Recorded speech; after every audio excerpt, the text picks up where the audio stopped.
Welcome to the conference assistant. Enter an access code, then press pound. One moment while your call is connected.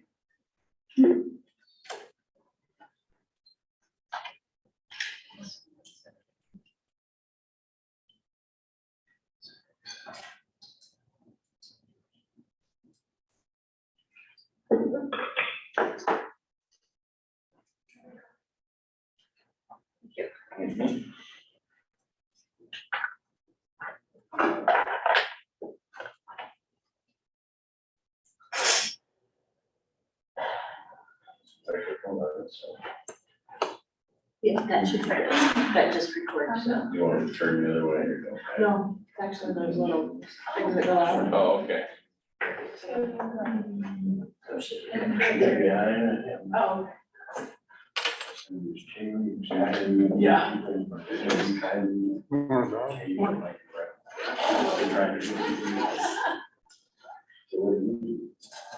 I do the wrong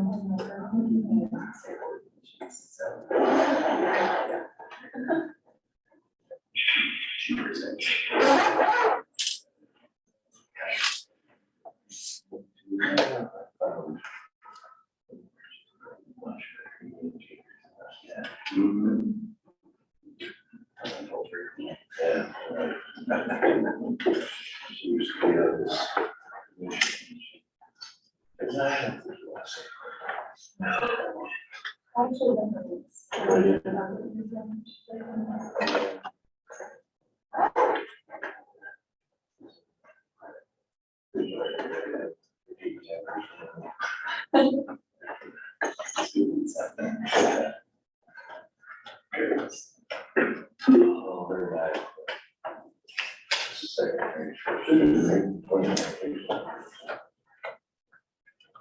She met when we first started dating, first morning, she was in the IT department. Good morning.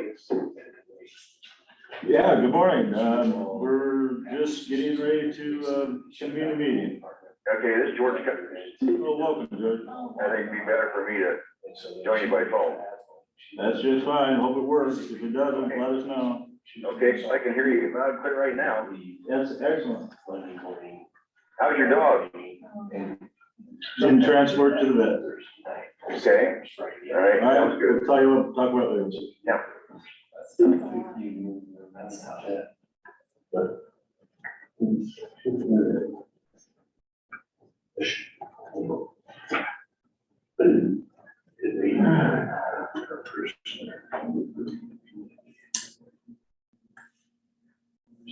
Now she's.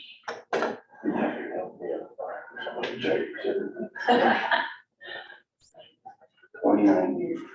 Yeah. What?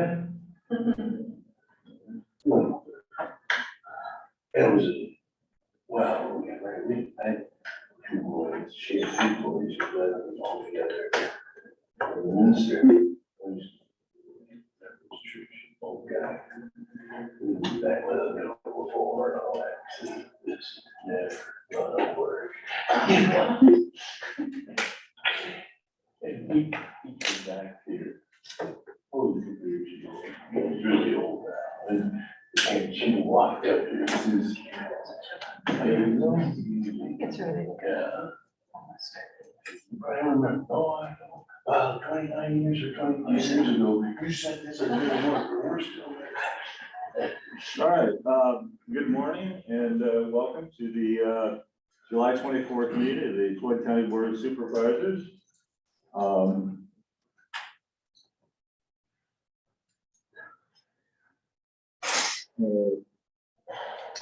The first item on our agenda is to approve the agenda. Make motion to approve the agenda. I'll second. It's been moved by Supervisor Jorgensen, seconded by Kiefer to approve the agenda as presented. Those in favor say aye. Aye. Aye. Second item is public comment. Anyone like to make a public comment on any other item that's not on the agenda?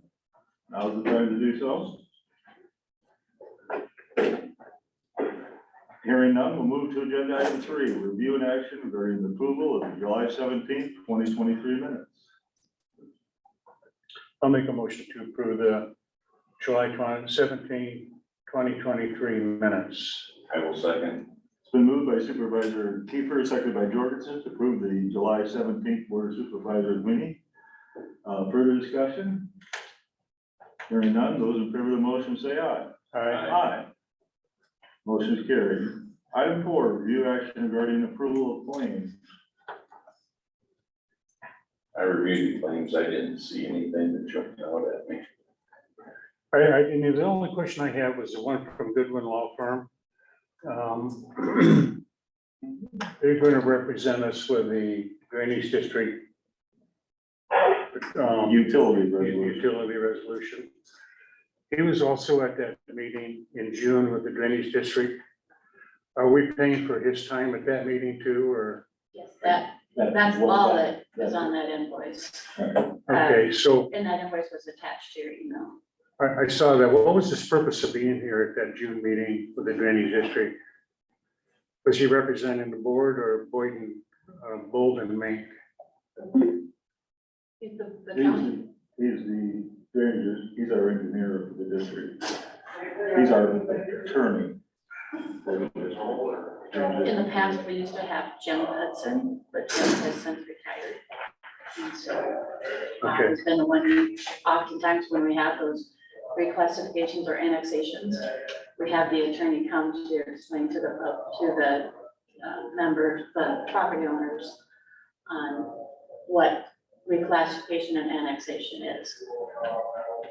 Okay, thank you.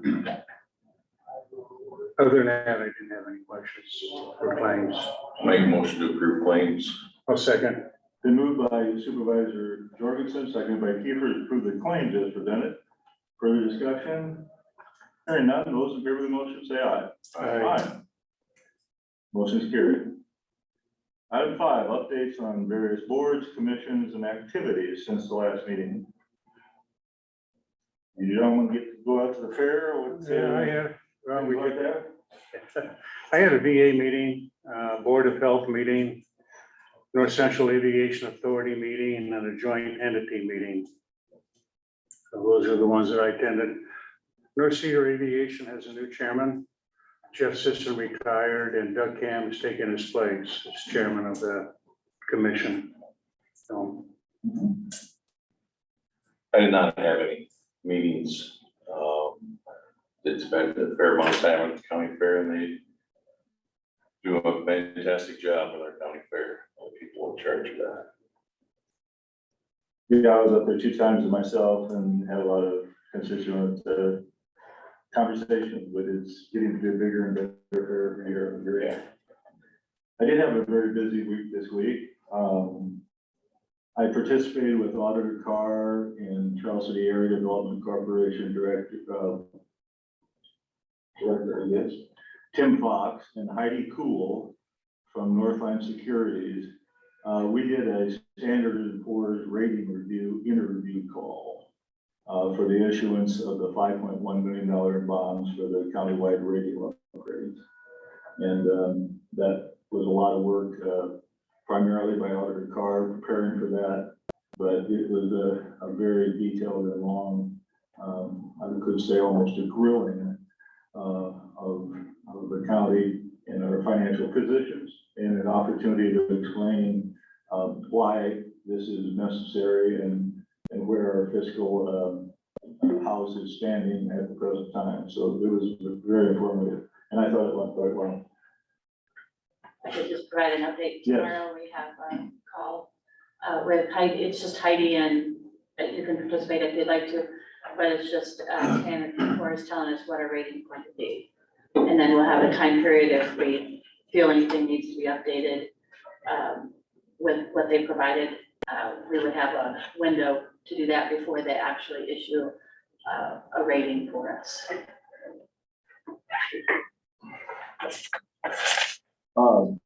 I also participated in a county social services HR committee meeting. I participated by phone regarding a new position offer in CSS. I traveled to Des Moines and met with Tim Whipple. Tim is our legal counsel for Ehlers and Cooney on pipeline matters. And we met and we talked to pertaining to recent court findings in the Southern District of Iowa and Floyd County's testimony in the Summit Carbon Solutions contested case, which is due today. The testimony in that case is due, and we reviewed Floyd County's comments on that. And just briefly, what you'll find when you hear about those comments are in large part the 4 letters that have been written as comments to the IUB. The first one came from the Floyd County Board of Supervisors in September. They talked about their concerns with the pipeline, economic development, the use of eminent domain for private gain. You can read the letter. The second one was from the city of Rockford with their objections to the location of the pipeline. The third one came from the Charles City Area Development Corporation. The board passed that, and the fourth one most recently was the Red Rockford Marble Rock School District, which objected and talked about their concerns about the location of the pipeline. I also met with Tim Fox individually regarding the Area Development Corporation's response to the Iowa Utilities Board's request for input on voluntary easement mediation offer and the ADC's intention to participate in the upcoming permit hearings regarding some cover solutions. Those start on August 22nd. The Area Development Corporation will be taking action at their meeting this Wednesday, July 26th, regarding what happened was the IUB sent out it's a large postcard, essentially, a letter to all people who still have unsigned Schedule H's. And the Area Development Corporation Board is one of almost 1,000 in the state of Iowa that have not signed a voluntary easement. There were 4 options listed in that flyer. One is a voluntary mediation option with an unbiased person to negotiate a settlement. 2 is participate in person at the Fort Cottage hearing beginning August 22nd. 3 is to participate in the hearing via video conference, and 4, submitting written responses to board's questions. That postcard has to be returned by this Wednesday. And so you will hear the results of that on Wednesday 26th at the ADC meeting. I also had a lengthy discussion with Mike Galloway. He is Floyd County's HR consultant, and we talked about some county personnel issues that are ongoing in the county. So that was my activities and work on boards this week. Item 6, update on law enforcement center courthouse project, including progress report, payment applications, and potential change orders, and review action as necessary.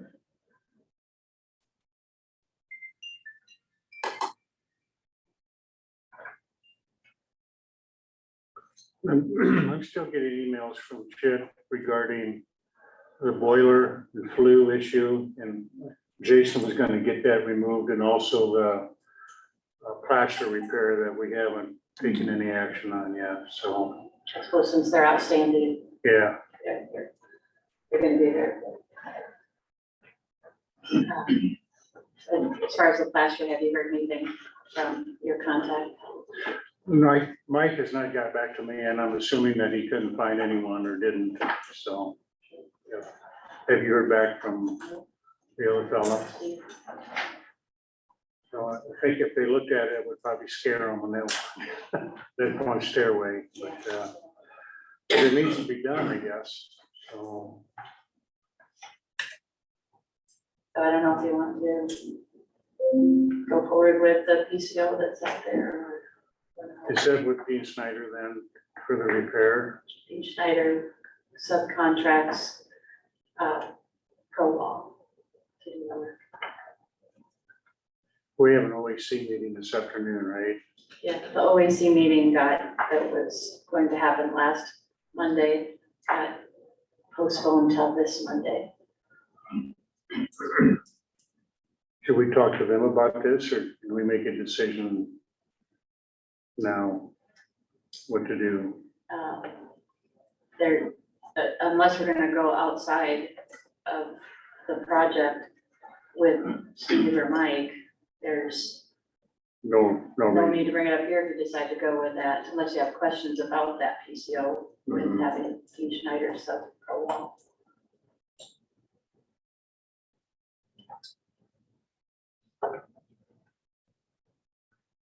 I don't have anything else to add, I guess. So we have to make a decision if we want to pay 38,000 to get the drywall fixed. Do that on Friday if we don't have any luck with Steve or Mike. We each follow up with those two. Okay, I'll try Mike again one more time.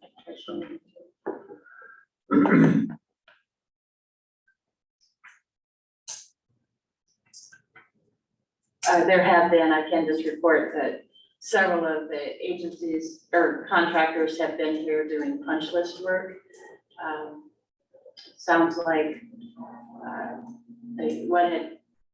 none of them knew that there was punch list items out there. They, put the information out on Procore, but they never let the contractors know that it was out there on Procore. See, I don't know if Samuel's group put it out there, or Hasker put it out there on Procore, but that's the tool that's used to give updates on project work. And, but Jason said that, they, evidently that notice didn't get out there. So since then, I know we've had Continental Fire, we've had Ailers and Paulson Electric and Young Plumbing have all been here working on punch list items. Oh, they have, okay. Well, no wonder we haven't gotten any bids, we haven't gotten any, considerations from any contractors, didn't put it out on the ProCare side. What was their explanation? No, the punch list was, there's nothing to do with bids. It was just the punch list items that those entities had been written up on work that needed to be completed from the late June when they did the walkthrough. And then I don't know when, again, I don't know if it's Samuel's group or Haska that I would assume maybe the punch list out there, but I'm not. But evidently it wasn't communicated that there was something out there for the contractors to look at for what they needed to remedy. So again, I don't know. I couldn't find that out today if it was Prohaska or Samuel's group that dropped the ball there. I don't know which one. So, yeah, nothing to do, the bids are just going out. The bids that Dennis and I are talking about are for the plaster work. We had that PCO that's been presented before, $58,000, and that has a up cost of 2.5% for Haska or for Samuel's group, and an up cost for Dean Schneider to sub the work. And so that's where we were looking to see if we could get someone else local to do that plaster work, because we'd save, I think it was $3,000-4,000 at least. Right. We could- This plaster appears to, much of it to be damaged during the construction. It isn't new plaster, it's old stuff that's 80 years old or was originally put in. And so it's not a very routine type of work, I think, is the problem. So, And some of those plaster areas are over stairwells, the south stairwell and the center stairwell, where they'll have to do, some tricky scaffolding because of the steps. especially up on the 4th floor where the worst part of it is. Yeah. And such a small stairwell. Yep. Making that work, but. So, So is there action to be taken today? I don't think today there is unless we find out, I think maybe next Friday, action on the plaster, so we can get that going. If we don't have any luck with Steve or my local contractors. But again, that's not bid through the project, that's outside the scope of the project that we were putting that out there thinking we could, that wouldn't cost quite as much for the work. Agree, yep. Let's delay it until Friday. I'll try to get a hold of Mike and, Not to Steve again. okay, Couple times there's been reference to next Friday. Normally, of course, we meet on every Monday, but because of the need to have a special meeting on Friday, for the bonding process, we'll be meeting, special meeting on this Friday. So we won't meet the following Monday. okay. So these items will, and any other items that come up in the meantime will occur at our special meeting on Friday. Is anything further on this issue then? No Bill? point. Okay. Well, item 6, review and action regarding communication with the Planning and Zoning Commission to suspend further consideration of the hazardous liquid pipeline ordinance until the case in the Northern District of Iowa is resolved. That says it all. The question is why? And the answer is really there's 2 reasons. As I mentioned earlier, today was the deadline to file testimony in the Southern Carbon Solutions case. Floyd County is intervening in this contested case. And the intervention is based on the county ordinance that is in effect today. And because we've been working on a new pipeline ordinance, but it hasn't progressed past the planning and zoning department as of today, time has run out. There's no further time to consider this ordinance to impact this docket at this time. So there's no need to continue this discussion at this moment. 2, we are very aware of Judge Rose's injunction and preliminary decision in the Shelby County versus Cowser case in Shelby County. The court case in just in small part, the injunction filed prevents Shelby County from enforcing its ordinance in the district court. Now, a couple things regarding that. Any case that a Floyd County ordinance that would be developed would not be heard in the Southern District. It would be heard in the Northern District of Iowa. There are already 2 cases that are filed in the Northern District that are similar to Floyd County, written by Allers and Cooney. And so at this time, it just seemed prudent to me to consider suspending further consideration of the ordinance until such time that we hear what happens in the Northern District. We're not talking about eliminating or ending consideration. Perhaps the judge in the Northern District will have another opinion on this case. And then if there are parts of the ordinance that are struck down, ruled to be preempted by either state or federal law, as long as it's at the Planning and Zoning Commission level, the ordinance can be amended, as it always could. So what this discussion is about is suspending further consideration of the ordinance as it's being developed until we have a judge in the Northern District that makes a ruling on the case. first of all, I just open it up to the Board of Supervisors for further discussions or questions. It does make sense to me, given the recent rulings and as well as the timeline of events. Makes sense. I know last meeting I asked Gloria how much we had spent, and she did get that to me later. And we're up to $28,430. That's what we spent on this process. So I think it's a good time to consider suspension.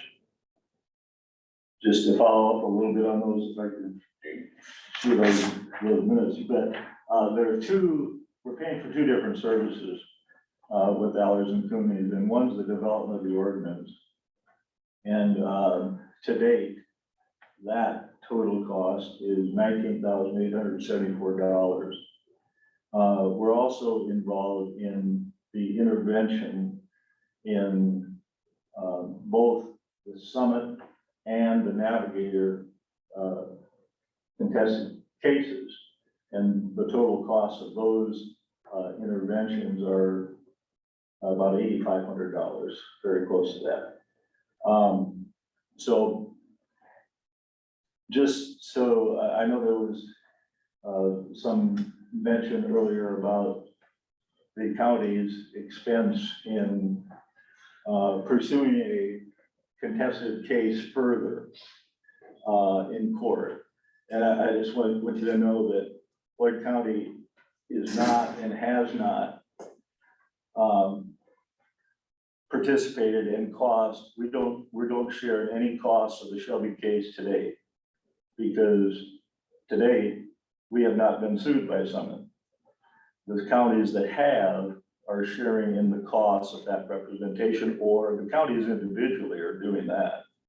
Most of those counties have something called ICAP insurance, and that covers their costs of that. But there is no cost to Floyd County and has not been in representing the Shelby case or how that has worked through the court system.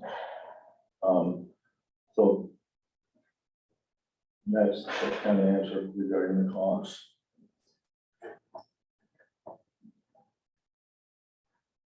Yes, Dan. I read that the judge's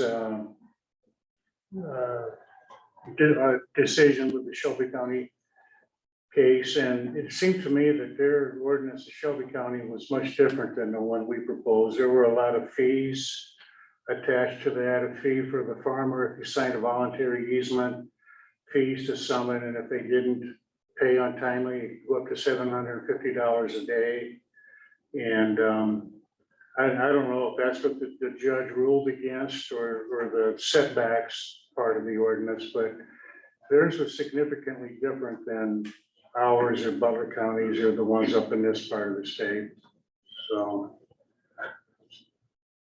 I still agree with suspending them, but I think that there was a big difference in the ordinances too, both ordinances.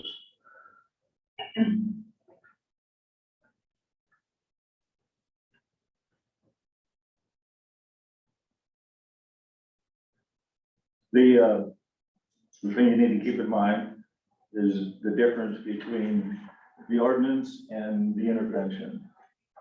Because the work on the intervention is going on. As I mentioned earlier, the testimony will be submitted today, it's complete. And the way that process has worked, Allers and Cooney's law firm has a expert witness. That expert witness will be making comments whenever we make them on behalf of the 7 counties when the permit process starts on August 22nd. Each county had a section of issues. And as I mentioned, these are the issues that are primarily discussed in that section, is summaries of these objection letters from these elected and appointed boards.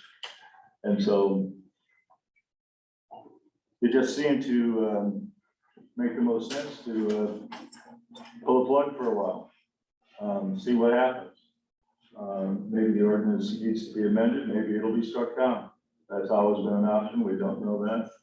It's a court case, so, the request here is review of communication. We have the planning zoning administrator, the chair, and the administrative assistant here today. So essentially what we're considering is just communicating with you to suspend the further consideration of the ordinance until such time that the Northern District has a ruling.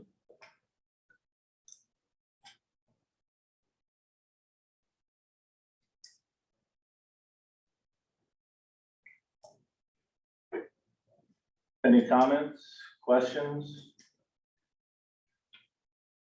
Mr. Chair Chair. recognizes Okay. Doug Littman. Thank you, Mr. Chairman. Your explanation, I thought, was very helpful on the costs that the county has incurred in this matter. And I encourage the board to go in the direction it's going. Just for clarity, you say suspend. I think you're saying you want it tabled, not terminated, and that the zoning board would just sit on it. I think we're talking the same thing, I believe. But I think it's a direction that we should be going. And I can understand the county being involved in the permitting process with a state board. That's a judgment call by the supervisors, and I can't see any objection to that. So I think you're moving in the proper direction. I do take a little, I make a comment on where Mr. Kiefer's coming from. I read the case too. There were some extra bells and whistles on the Christmas tree as to fees, et cetera. The court didn't like those, but the primary thrust of the court was, does the county have authority over this pipeline? And the federal judge seemed to indicate that that authority either rested with the state or with the federal authorities. And so the bells and whistles and fees was a secondary item, the way I read the opinion. Nothing further. Chair recognizes Dean Jay. Yeah, thank you, Dean Jaden. I'm chairman of Planning and Zoning Commission. At our workshop meeting, it became a concern of some of the citizens that anyone involved in the pipeline, as far as taking any fees from them, or in the ethanol industry, having ownership in an ethanol plant, should possibly recuse themselves from voting on this issue. And you remember my conversation with you, where you approached me after the meeting, Mark, that Dean, should you consider recusing yourself? And at that time, I said, absolutely not. But I went on to further investigate that. I just wanted to clear the air, because it was brought pretty pertinently to us that there was a definite conflict of interest. At least it was that perception by the people attending the workshop. And so I contacted Todd Pritchard, our county attorney, and I've got a copy of his email. He responded back, but to kind of summarize it, he said, as I read the Iowa code, I do not see you have a direct interest in the pipeline ordinance, as you do not have a direct interest in the contract dealing with the pipeline, but anyone that does should possibly recuse themselves. And we have one commissioner that falls into that bracket, and I would ask them to probably recuse themselves if we came to a vote on anything or a recommendation. But then he said, however, you do have a financial interest in a corporate entity that stands to gain if the ordinance is adopted or not. This financial interest may lead to what can be perceived as a conflict of interest or the appearance of a conflict, and accordingly, it may be advisable for you to not take part in the vote concerning the ordinance, given the relationship in the public perception. So that's, I was going to, if we were going to have our scheduled meeting, which is obviously, if you pass today, will happen, but on August 10th, I was going to also recuse myself from any vote in this issue. I'm just asking the board here. And I asked Todd that specific, I said, should this apply to all county personnel that are involved in a vote or, concerning the pipeline? He said, absolutely, this is my recommendation. Again, it's an Iowa code, no, but it's the perception. But so I just asking the board before you take the vote, I don't want to throw anybody under a bus or anything, but, do you think they should recuse anyone on the board of supervisors from voting because of possible interest in that? Well, a couple of things. First of all, you ventured far off the agenda item, which is dealing with suspending the ordinance.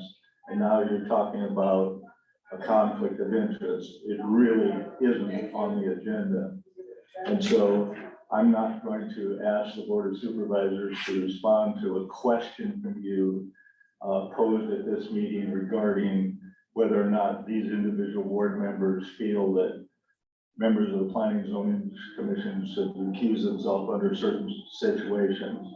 We're not talking about that issue today, clearly. And so, if I may, we're not addressing that issue today at this level. It's not on our agenda to talk about, and it can be talked about at some future time. And I guess Floyd, certainly, yeah. I just wanna, there's a vote, there's a possible vote coming up, and this could be, could affect, and just wanna know, if there's indeed investors in ethanol plants that are on the board of supervisors. That's, well, that decision and discussion could be had with someone like Mike Galloway, who is an HR consultant, who we can definitely refer to and has expertise actually in that, very much in that issue. And so this board is a long ways away from voting on an ordinance on pipeline. We're having a communication today with the Planning and Zoning Commission about suspending further consideration of it. So there's ample time for that today. So to ask the board members is not our agenda, and it's not appropriate at this time. If there are any further comments that anyone might have regarding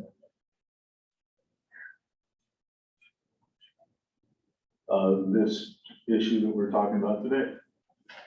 We invited representatives from Summit and Navigator last week, informing them of our intentions to address this issue. And I see Summit's in the room today, and I talked with Ryan Keller.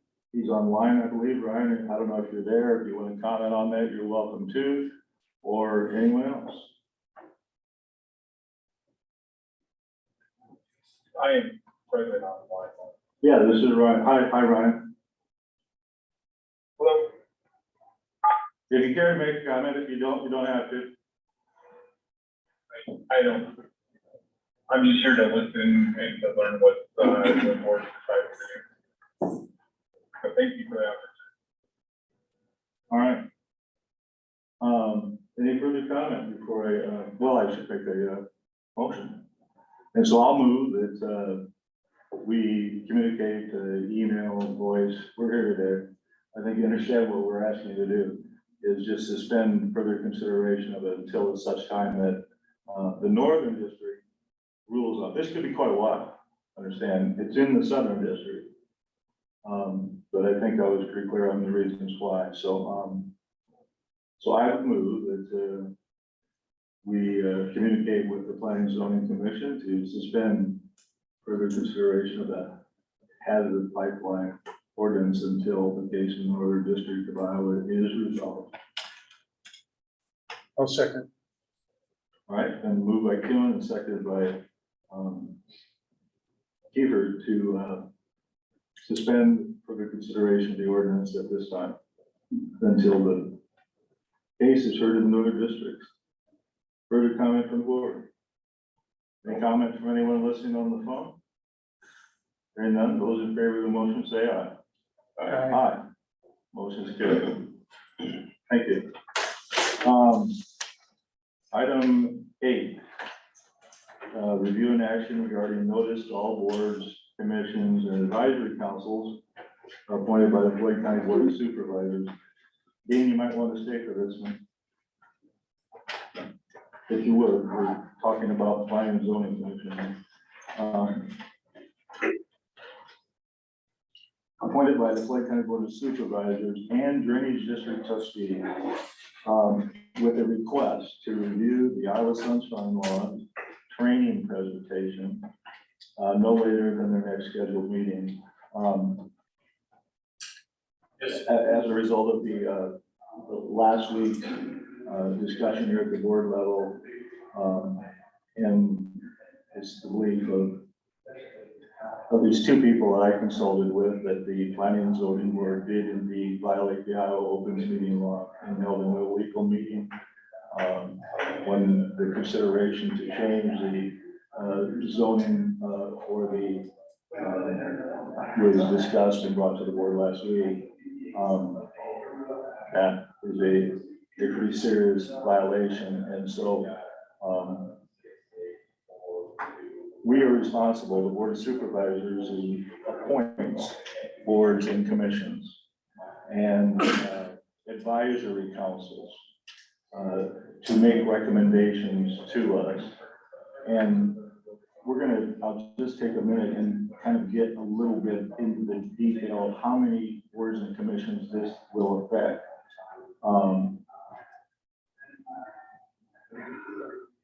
I'll pull it up here in just a moment, but there is a training session that boards and commissions should see regarding the Opens Meeting Law. In fact, Auditor Carr and I, when we were talking about this, putting this on the agenda, she stated to me that all new employees, all that are appointed to boards and commissions, Boards and commissions get a letter discussing this, what this is. And it's just a training procedure. It talks about all kinds of notices, open meeting requirements, publication of agendas 24 hours in advance before the meeting, what you have to do and why. And I don't know exactly how long it is, but it's just very good notice. It's very good a review to have. I'm trying to pull it up. And actually, this was a recommendation from our county attorney, Todd Pritchard, as well, who stated that he believes that it'd be a good thing to do. So here it is. I found it on it. So these sunshine laws and open meeting laws do really affect a lot of our boards and commissions. And so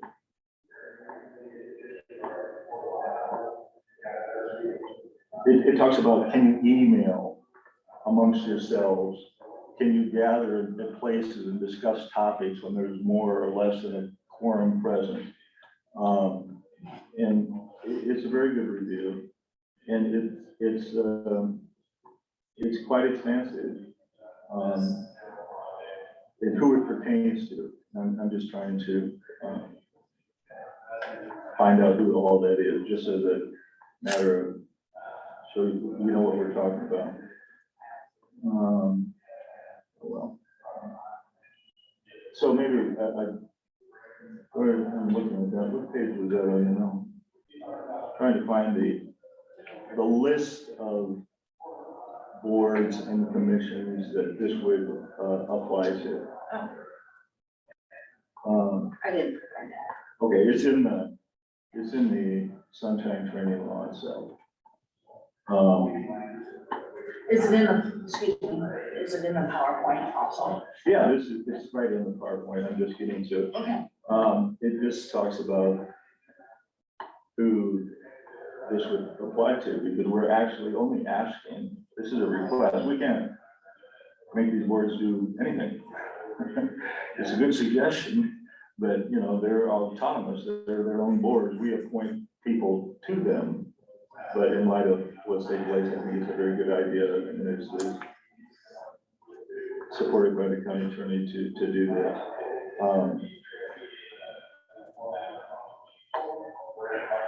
Sorry, we'll just get. Please bear with me, just take 1 minute.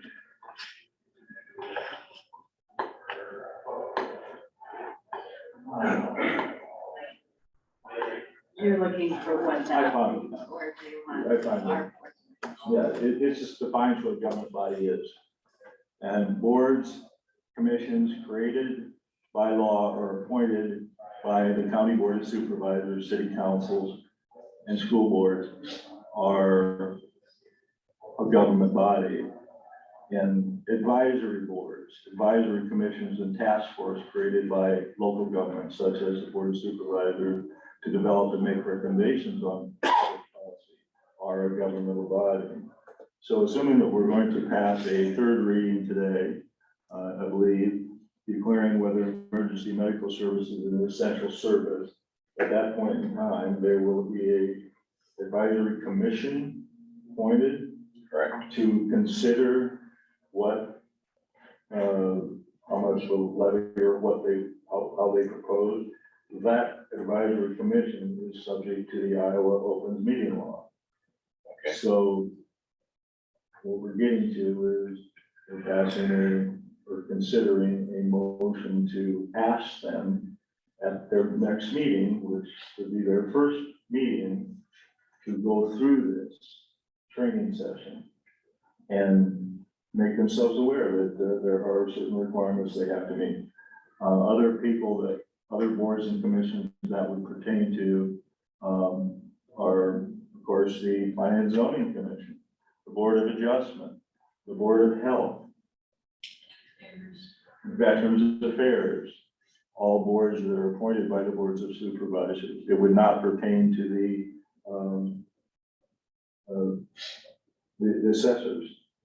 Because, yeah, emergency management. Although it doesn't hurt for them. Right, to get the information. I mean, they're still subject to it. and then, so the other one that's unique is the governing bodies of drainage district.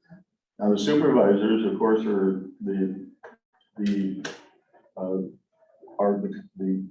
we are the trustees of the of many of the drainage districts in county, but there are private drainage districts, and so this also would pertain to them. But at their next regular meeting, we're asking them to review this information. That's it. Yeah, sure. Good idea, Mark. I full-heartedly endorse that. How do we police this? Or, I mean, how, is there gonna be a checklist, or is it an online thing, or is it just a handout, or? Yeah, we'll send it to you, and that'll be part of the communication we'll send out. If this passes, then we send out what this is. It's I'm reading from it right now. And it's just a presentation that. And so at our next scheduled meeting, then, we can hand this out to our commissioners and say, here. Yeah, We could print it as a PowerPoint presentation. I have it on my desk. It's been on the Y drive of the county network system. So it's the veteran affairs issue that happens to go. Okay. There's a page. Sounds Yeah. good. All right, so that's it gets a little farther, it's fairly extensive because there's more boards and commissions than would come under this than anything. Questions and comments? Be happy if you sent that to me. Sure, we will. We'll forward that to you.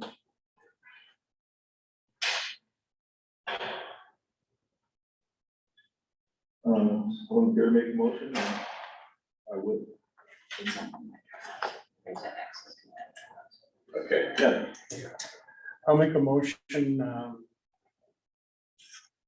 to all boards, commissions, and advisory councils appointed by the Floyd County Board of Supervisors and Drainage District Trustees with a request to review on Iowa sunshine laws, training presentation, no later than their next scheduled meeting.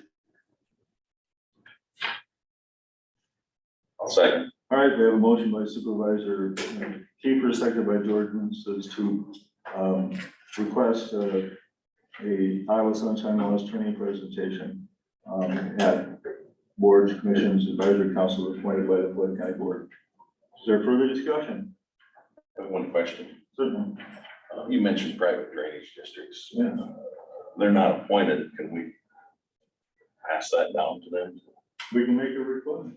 They are they are a governmental body, and so they are clearly required to meet the open meetings law requirements. Maybe maybe they're aware of it, maybe they're not. Okay, If they're not, then it's time that they review the training.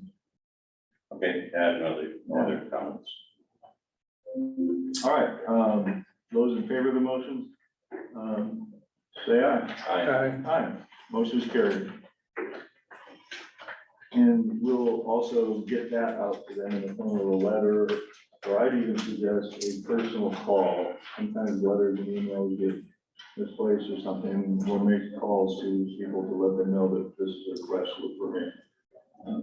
And I'll follow up on that. Yeah, just mention that since you're liaisons to those boards, that's Well, that'd be good. You'll be on. how you might wanna push it out there. That's a good point. All right, moving along, item 9, third and final approval of resolution 2823, declaring emergency committed services to be an essential service.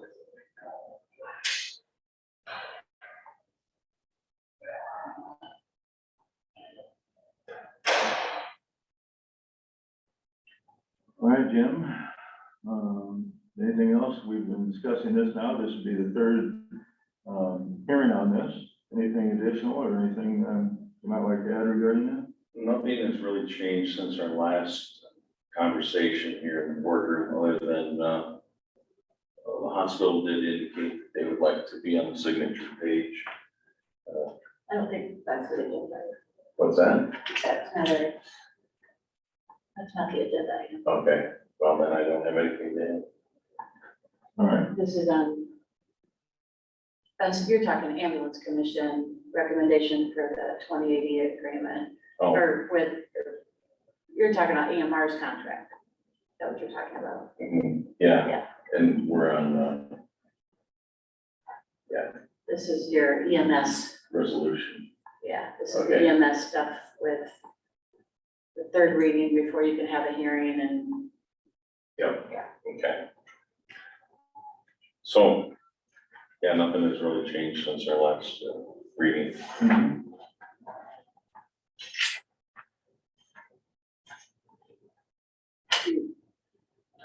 yeah, Chair recognizes Elder Carr. Have you given any consideration on who to appoint, who the board of supervisors would appoint at a meeting for the advisory council? Yeah, if I can add to that, there was a former advisory council. I think that would be a good place to start. I don't have that list in front of me, but they are, many of them have showed interest. And I think that would be a good place to start. I think, just, from after that council, since it failed the last time on the ballot, that council, some of those members agreed to continue on as an advisory committee, but not an advisory council appointed by the supervisors. And I think they've expanded the committee from what the council was. So, just so we have no, maybe at the meeting on Friday, you could have available who wants to be on that council. Okay. Yeah, I can do that.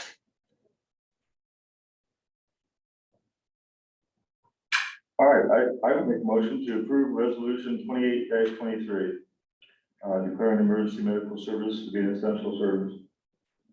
I'll second. All right, been moved by Supervisor Keelan, seconded by Kiefer, to approve resolution 28-23. There further comment? Anyone listening on the phone want to make a comment? Hearing none.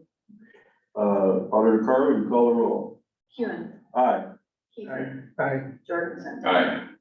Resolution 28-23 is passed for the third and final time.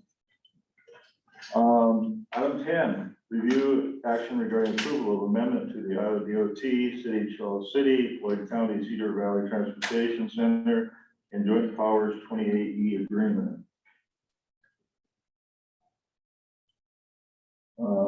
Can't believe it's been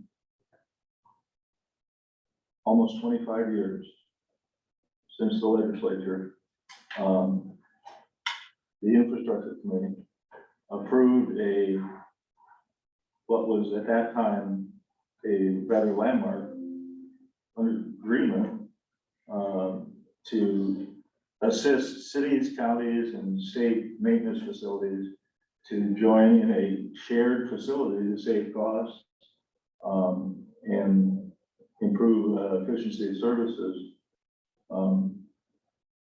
We're present today. Former State Senator Merlin Barnes is here. I don't know if you didn't serve on the infrastructure committee at that time. I was a member of that. But as this development agreement actually developed, the city and the county each received a interest-free loan to help facilitate this. This was such a novel and new idea at the time. Unfortunately, to my knowledge, it's the only one that's occurred this way in the state of Iowa.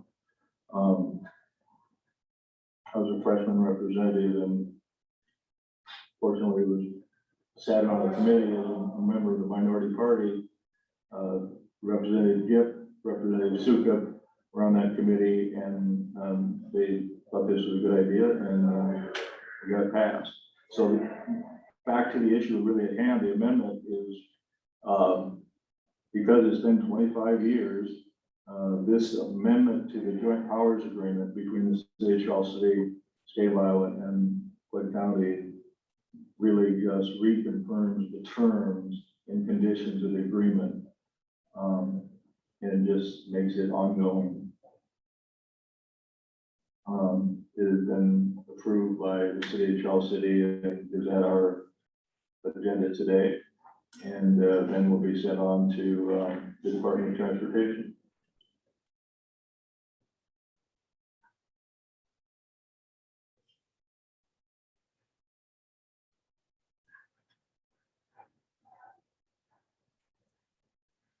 The idea of it was to share in the purchase of the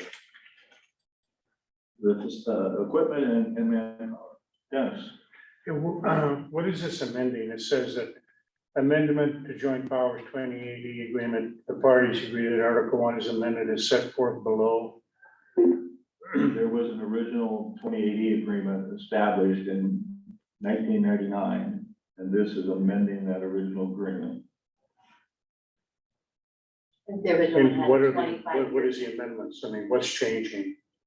The purpose of this agreement is to provide for that the duration of this agreement and legal entity created by the agreement shall be perpetual unless earlier terminated pursuant to Article 6 of the agreement. So Okay, it's taking it from the original 25 years and making it perpetual. okay.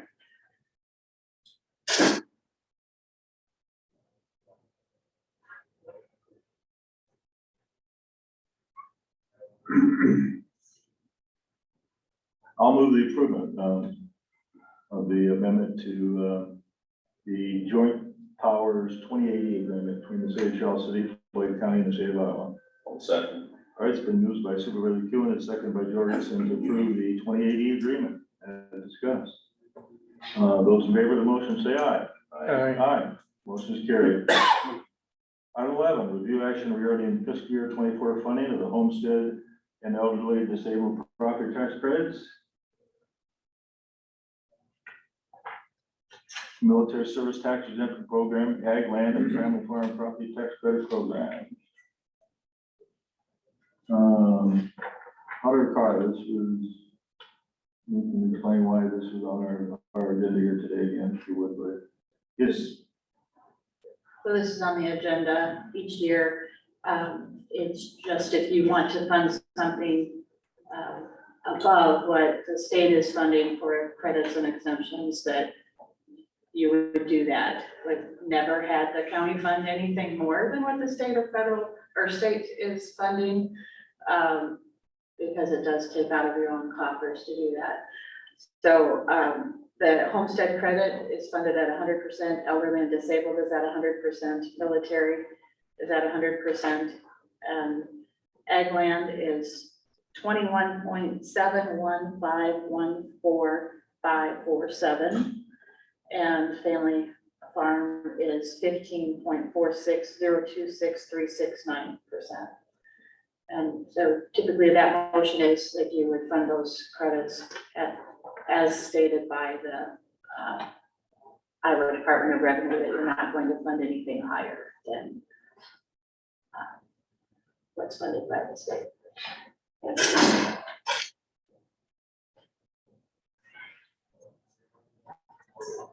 I'll make a motion to approve fiscal year 24 funding of homestead and elderly and disabled property tax credit programs, military service tax exemption program, agricultural land and family farm property tax credit programs.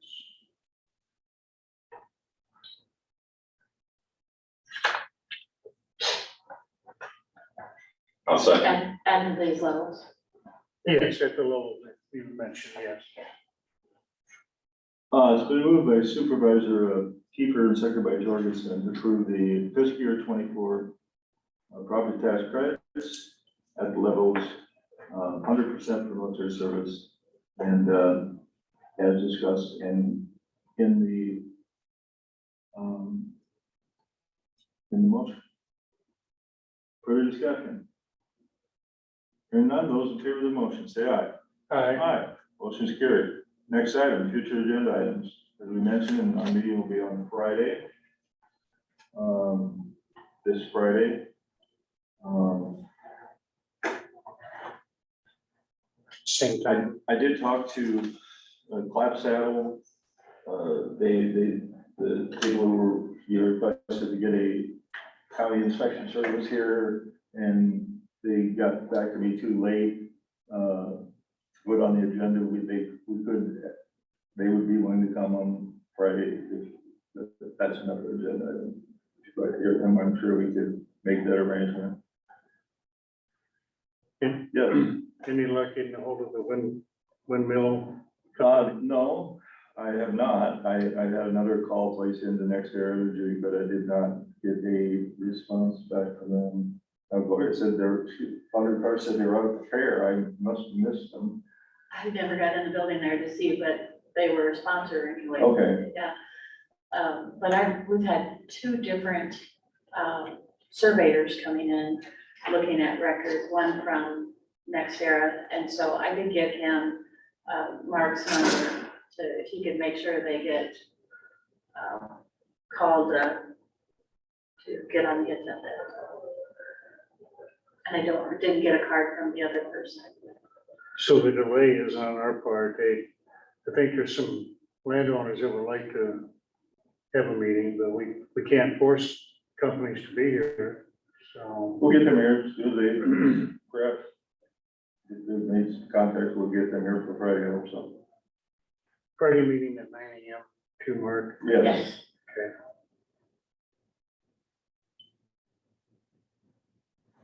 That's all I'm aware of at this time. Anything else? Nope, I was just gonna mention the when. Yes. Okay. Is there a motion to adjourn? I make a motion to Mark, adjourn. can I make a comment right quick? Certainly. Who is this? George Cummins, Yes, George. Hello. have you had any response from the Sioux Green utility hearing that was held recently in, I think, Elkader? And of course, that is a utility line that runs from Mason City to Illinois and right along the railroad tracks and through the city limits and all that sort of thing. And the second thing would be to remind people that the required IUB public meeting for the St. Ansgar lateral to the Summit Pipeline will be held Tuesday, August 8th at 6 p.m. at the Floyd County Fairgrounds. And a similar meeting will be held at 12 noon in Mitchell County. Well, thank you for that public notice mention. No, I have not heard anything in response or regarding the Sioux Green Line's public hearing. I know there's several landowners that are affected. Yes. Is there a motion to adjourn? There is. We have a motion? I'll second. All right. Those in favor to adjourn? Aye. Aye. Motion carried. We're adjourned. Morning. Hello, How are you guys? good. Must not be a very interesting meeting after you get